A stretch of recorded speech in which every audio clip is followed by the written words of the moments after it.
While exploring the world's most expensive items, we uncovered a trove of hidden treasures from the ocean.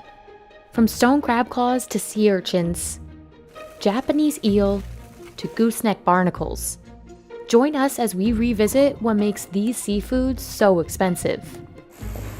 First, we're traveling to an eel farm in Japan to see why a kilogram of baby eels can cost around $35,000. This is the most expensive fish in Japan. In January 2018, a kilogram of these baby eels cost around $35,000.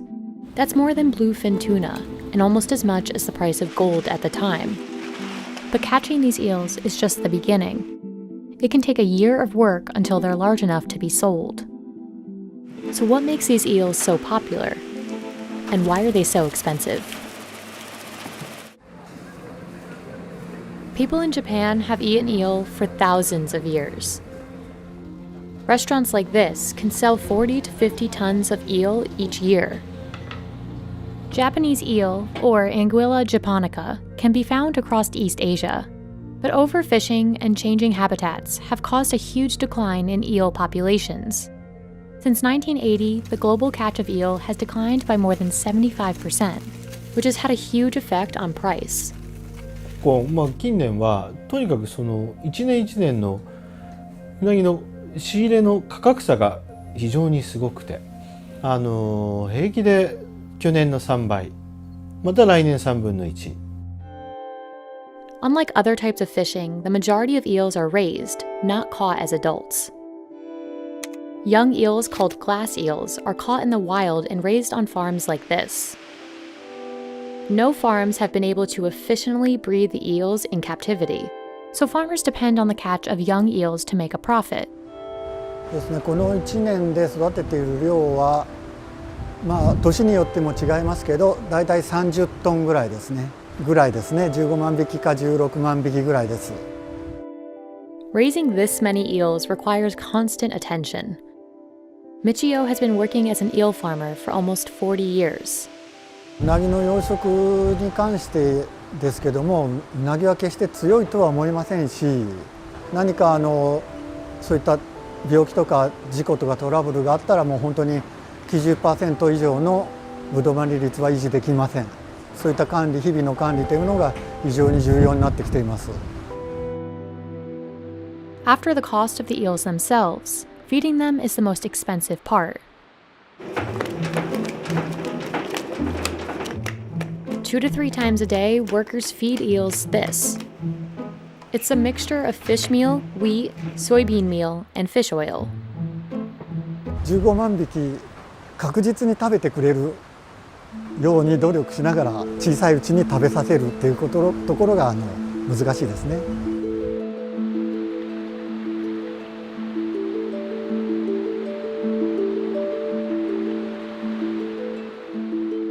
最初はそこから始まりますので、その時期は非常に気を使いますね。もうその一つの池が何か事故とか何かあればもう全部終わってしまいますので。After 6 to 12 months of work, eels are big enough to be sold. Workers unload the eels and sort them by size to determine where they'll be sold. Experienced workers can quickly tell the difference just by feel. Some of these eels will end up at restaurants like Serugaya, which has been serving eel for over 150 years. That high demand is part of the reason young eels are so expensive. The final dish is called kabayaki. It may look simple, but preparing it takes years to master. うなぎのことわざっていうのがありまして、よく言われるのは串打ち3年、裂き8年、焼きは一生。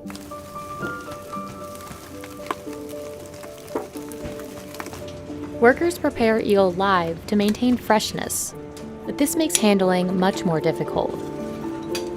Workers remove the bones and cut eels to the proper size for the skewers.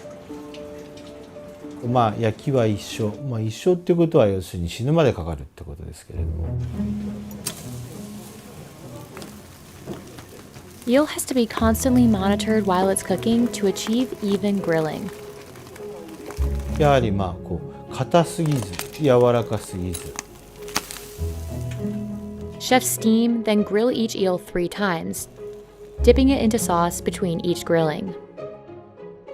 実際の食べる美味しさ、それを両立させるっていうことが蓋を開けた時の見栄えが美しい。 Kabayaki presented in a lacquer box with rice is called unaju. It can cost up to $91 depending on the price of adult eel. If prices are too high, restaurants struggle to make a profit. うなぎの資源量に関してはやはり我々うなぎ屋さんみんな死活問題ですから、非常にそれは皆さん考えていると思います。僕も当然そうですし。 In Japan, eels are eaten year-round, but consumption peaks in the summer, and it's become a big part of some local economies. But the high demand has caused concern. In 2014, Japanese eels were classified as endangered. And because of low domestic catch, the majority of eels eaten in Japan are imported from China and Taiwan.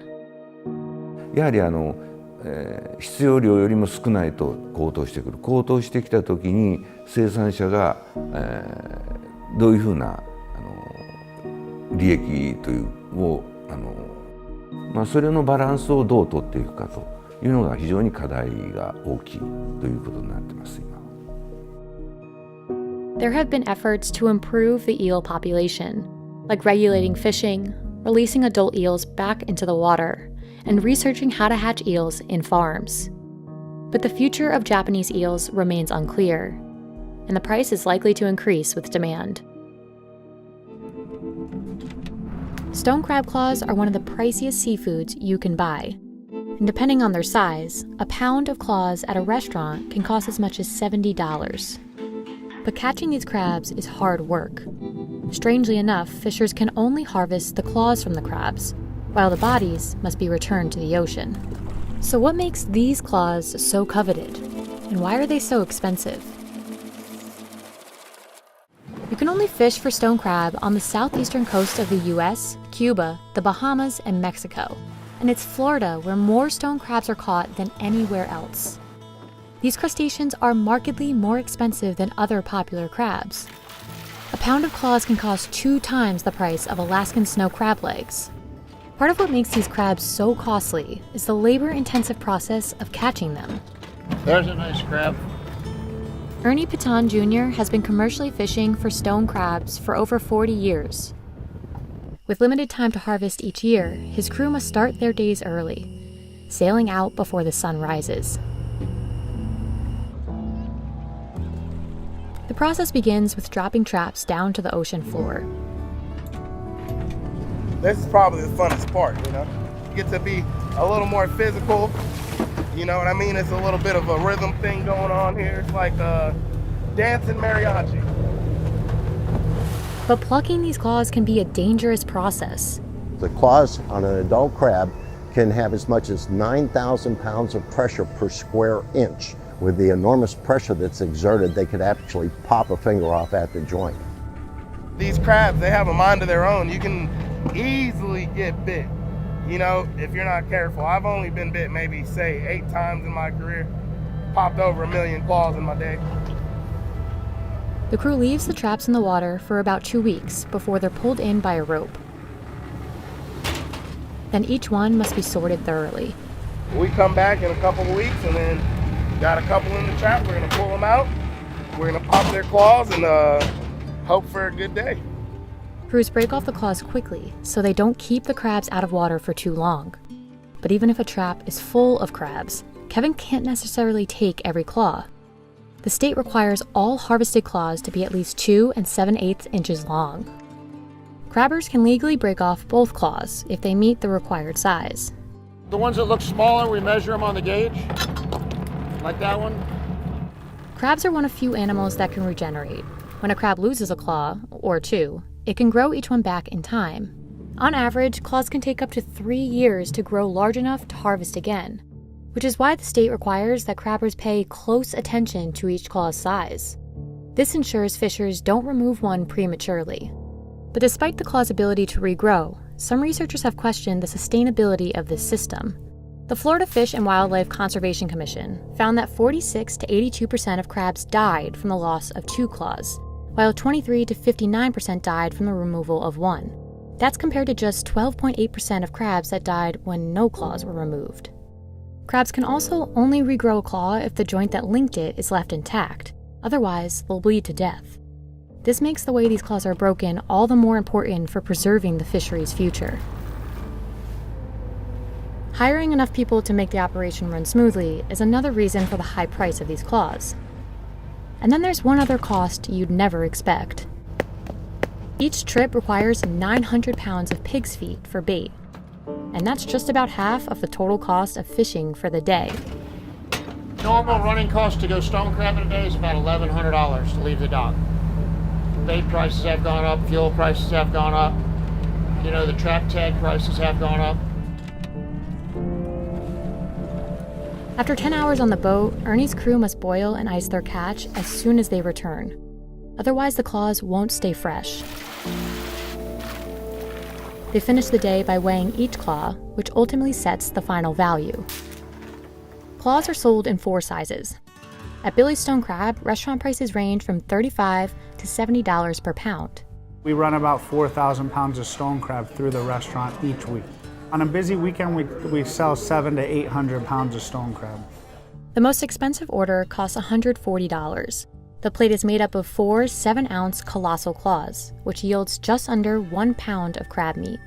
Fresh cooked claws sold on ice are less expensive, but even then, the mediums will cost you $29 per pound. Years ago, stone crabs weren't such valuable food. In the 1890s, they were nothing more than bycatch in spiny lobster traps. Fishers began to keep the crabs that fell into those traps, and by the late 20th century, the stone crab fishery had become one of the most valuable industries in Florida. Today, it's worth $30 million, and the prices of these claws aren't likely to drop anytime soon. Data from the FWC show the number of crabs caught each year has declined by 712,000 pounds. That's since peak harvest in the late 1990s. Many commercial harvesters have also started fishing farther offshore, pointing to a lesser number of crabs in the area. The FWC says both of these changes signify a threat of overfishing, and prices have gone up in order to keep the fishery profitable. To further protect the species' future, the FWC instated even stricter regulations last year. 2 changes include an increase in the minimum size of harvestable claws and cutting the fishing season short by 2 weeks. These limitations aren't likely to lower the cost of stone crab claws, but the goal is to help preserve them and keep Florida fishers busy for years to come. One crab I remember, my favorite crab I ever saw, looked like a Louis Vuitton pattern, bunch of diamonds, and it was just a pretty thing. About 20,000 pounds of sea urchins are delivered to this Santa Barbara factory each week. But it's not until you crack open the spiky shells that you see what makes sea urchins so valuable: the gonads. Just one 200-gram tray of urchin gonads like this can cost $100, and some in Japan can sell for over 5 times that. Sea urchins are one of the few seafoods still hand-harvested by divers today, and in recent years, masses of them have taken over the seabeds of California. So why are there so many urchins? And how, despite this seemingly huge supply, are they still so expensive? Sea urchin, or uni, is a prized delicacy in several parts of the world. Today, the yellow-orange gonads are often served in sushi, and even right out of the shell. Hundreds of urchin species exist, but only a select few are coveted food, including the red sea urchin here in Santa Barbara. Known as California gold, these gonads are prized because they're large, buttery, and sweet from the kelp they eat. To find gonads like this, divers need to collect individual sea urchins by hand. Michael Robertson has been diving for urchins for 15 years. He starts his days early, sailing out before the sun rises. It takes him and his crew about 2.5 hours to reach a good diving spot. See that little island up there? That's called B Rock. That's where we're going. So all this green right here on top of this red that's reef is vegetation. That's a good thing. That lets us know it's not sand and it's just not bare rock. If there's vegetation, maybe there's urchins. Michael looks for abundant kelp forests to help him decide where to dive. More kelp typically means better quality urchins. 2010, on a good day, a diver could harvest maybe up to 2,000 pounds a day of good quality sea urchins. Now the divers are typically coming in with about 300 to 500 pounds a day, so a quarter of the amount. But surprisingly, parts of California's seabeds are full of urchins. If they wanted to, they could still bring in 2,000 pounds a day. There's a lot of sea urchins out there, but there's a lack of kelp. So even if you bring in 2,000 pounds, if they're not marketable, then we don't harvest them. If you want to compare how it was to how it is, this was solid kelp from here all the way in, all the way down. And now you have just little pockets here and there. That lack of kelp impacts the value of red sea urchins. It also strains the ocean's ecosystem and the species that rely on kelp forests for habitat. Along with warming waters and pollution in recent decades, a certain sea urchin is to blame. Sea urchins can survive for years without eating, even without gonads. And after the decline of sea stars, one of its predators, in 2013, the purple sea urchin population exploded, consuming more than 95% of California's kelp forests as it grew. Purple urchins are smaller and produce fewer gonads, so there's little commercial demand for them. And as purple urchins multiply and eat more kelp, red urchins with good gonads become harder for divers to find. Finding the right spot to dive is just the first challenge. Getting your hands on these spiky creatures is the main one. Some people wonder if sea urchin diving is a dangerous occupation. It can be as dangerous as you allow it.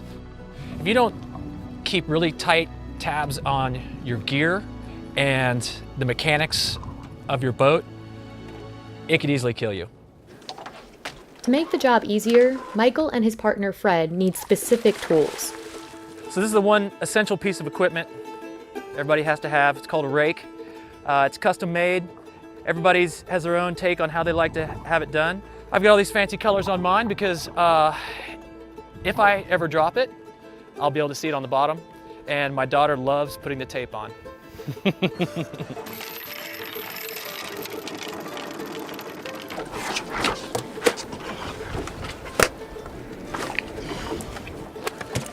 Once they're suited up, Michael and Fred head to the bottom and begin collecting urchins one by one.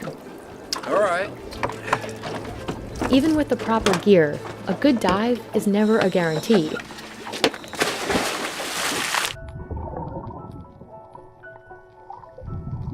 Typically, there are only about 5 gonads inside each urchin.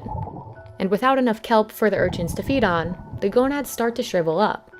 In some cases, an urchin will be totally empty inside. We do crack urchins on the bottom so that we can see what we're picking, if there's enough product inside and what the color's like inside. To make things more challenging, Michael can only harvest urchins at least 3 1/4 inches in size. You can't just go out and pick empty urchins. So there's a lot more empty urchins than there is beautiful, packed urchins that you want to sell. Depending on what they're eating, depends on the grade of the urchins. We got lucky on that one. Oh, right on. Sounds good. Okay, cool, man. See you on the inside there. Roger that. After a 12-hour day to the islands and back, Michael returns with 750 to 900 pounds of urchins. The shelf life of fresh urchins is short, so they need to be delivered to processors that same night. By 4 a.m., Gene Damachi's team is already cracking and cleaning each one by hand. And today we probably have about 10,000 sea urchins to go through. The gonads are extremely fragile, and they only stay fresh for about a week. Workers crack each urchin down the middle to avoid breaking any of the gonads inside. Then it's time for one of the most crucial parts of this process, cleaning the gonads. This stage requires sharp attention to detail. If workers don't totally remove the intestines inside the urchin, the gonads degrade faster. And if any of the gonads rip during this process, they immediately drop in value. If the gonad breaks, then it drops a grade or two. And when it goes from an A++ grade and we have to drop it down to B grade, the value is maybe about a quarter of what it could have been. Workers then sort the gonads by color, making sure each tray has a uniform shade of yellow or orange. After they've packed each wooden tray, they use tweezers to inspect each gonad again and gently remove any remaining kelp, shells, or spines. The most valuable gonads make up the A++ grade. Gene sells a 200-gram premium tray like this for $100. These uni are bright yellow or orange and come only from the sweeter male urchins. They're primarily sent to restaurants. But Gene doesn't come by this quality of gonad often. He typically only finds one premium gonad out of every 100 urchins. Sea urchin gonads weren't always valuable food in the US, particularly in the 70s, just before Gene's father opened Tradewind. The government used to ask the divers, the local divers, to smash them, kill them at the time, until a Japanese person came along and said, no, this is actually a delicacy in Japan. And after many trials and errors, we also found out that Santa Barbara sea urchin is actually really, really good, like one of the best in the world. Santa Barbara urchin was traditionally shipped to Japan until economic collapse stalled things in the mid-90s. Fortunately for Gene's family and other US producers, a sushi boom took off in the US around the same time. Those of us that was able to make the transition from the Japanese market into the US domestic market survived at the time. Today, Gene ships his product across the US. Uni is one of the few seafood out there that they really haven't perfected farming yet. Until somebody figures that out, uni is probably going to be a limited, highly sought after item. This ultimately raises the price of rare premium gonads. This year, we're actually seeing a good quality, high quality uni that we haven't seen in about a decade. We're seeing a lot more colder waters. We're starting to see kelp grow back where it hasn't grown back in the last 10 years. After a difficult decade, things might be looking up for red sea urchins and the kelp they depend on. Stevie Dennis is harvesting a cluster of gooseneck barnacles, one of the most expensive seafoods in the world. Just 1 pound can cost over $100 in Spain and Portugal, where the barnacles are considered a delicacy. That's about 7 times the price of some Maine lobster. But getting your hands on these barnacles is harder than it seems. The job comes with serious risks, and even the possibility of death. So why are gooseneck barnacles so difficult to harvest? And is this what makes them so expensive? Gooseneck barnacles, also known in Europe as Priciest, have a long fleshy stalk called a peduncle, which holds the highly sought-after meat you can eat. People say it tastes like lobster, crab, or clam. They grow in intertidal zones, including in Spain, where an average of 5 people die trying to harvest them each year. They also grow here, off the coast of Vancouver Island. The danger of harvesting the seafood begins before Stevie and his partner Jordan even reach the small rock island where the barnacles grow. A 15-minute boat ride off the coast starts off smooth. But wait a little longer and the waves will be thrusting high as Stevie attempts to make the leap from the boat onto the rocks.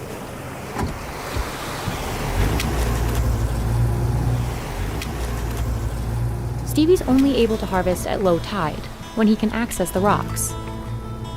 He can harvest only as long as the tide will allow him, which is just a few hours a day. Outside of this limited window, the barnacles are covered by water and too dangerous to harvest. It's not like you have a full 8-hour window to go harvest as many goosenecks as you can. You have this very short window and you're going to try and capitalize on that. It's essential for Stevie to do the job fast, but carefully. He harvests while constantly checking the tide. One slip and the waves could take him under. It just boils down to skilled labor You know, it's not a job that anyone can do, especially when you're working with a small team of people. You want to have full trust that, both individuals can drive a vessel, both individuals can harvest. You have each other's back out there.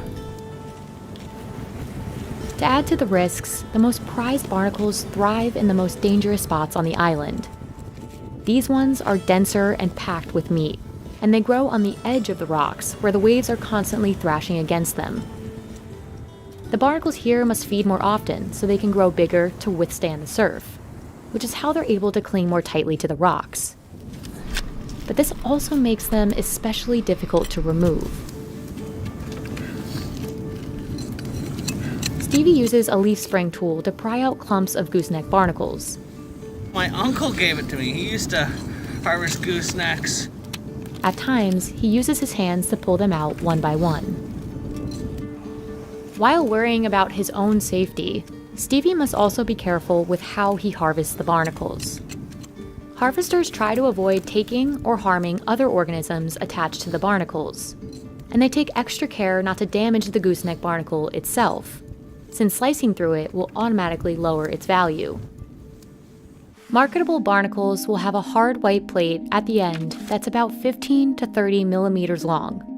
The peduncle should be between 20 and 80 millimeters. At each harvest site in Vancouver, less than 10% of the barnacles will be considered marketable. I want some with length, It's like, picture a forest. The further you go in and find where the trees are a little bit more protected, the top of the tree is where you're gonna find the branches, and they're gonna have long trunks. So that's the meat that you eat. As plentiful as this rock island looks, there's a limit to how many barnacles Stevie can take. Once fishers harvest 7.5% of the marketable gooseneck barnacles from a rock, that rock will be closed for 6 months to prevent overharvesting. After Stevie and Jordan return, they transport the barnacles to local restaurants. In Vancouver, they're delivered fresh, since the barnacles degrade rapidly. And if frozen, they'll lose much of their texture and flavor when thawed, making them less valuable. Say for salmon, you can serve fresh salmon and then you can freeze it and then you can smoke it, and you can push the longevity of that product months. Goosenecks aren't like that. They're nice and fat. Yeah, that's what I was looking for. The barnacles are graded on an A, B, and C scale, based on how much meat they hold. Your A's are going to be aesthetically quite pleasing, very full, and then the firmness of meat. Grades aside, 1.5 to 2 pounds of gooseneck barnacles will typically only yield just over half a pound of meat. I want to prepare them as cleanly as possible, which means you can taste all of the flavor that's inside. And for me, it tastes like the ocean. That looks like the head of a dinosaur, doesn't it? With the eye and I always call them dinosaur toes. In Vancouver, gooseneck barnacles have long been a traditional source of food for the members of the Nuu-chah-nulth First Nations. Today, Stevie hopes to sell gooseneck barnacles for $20 a pound. That's about $6 more than the cost per pound of hard-shell lobster. But in places like Spain and Portugal, percebes are considered a delicacy, which is why they can cost even more, sometimes over $100 per pound. Prices are especially high in the summer and around the holidays, when the people there eat percebes most often. As gooseneck barnacles pop up in more high-end restaurants in Canada and the US, the demand could grow in that region of the world. But for now, the value of this crustacean is clear enough to the locals in Vancouver. People will say, what does it taste like? Is it like a crab, like a shrimp, like a lobster? I guess. Maybe you could say that, but I look forward to the day when we say, oh, the crab and the lobster are a little bit like a gooseneck barnacle.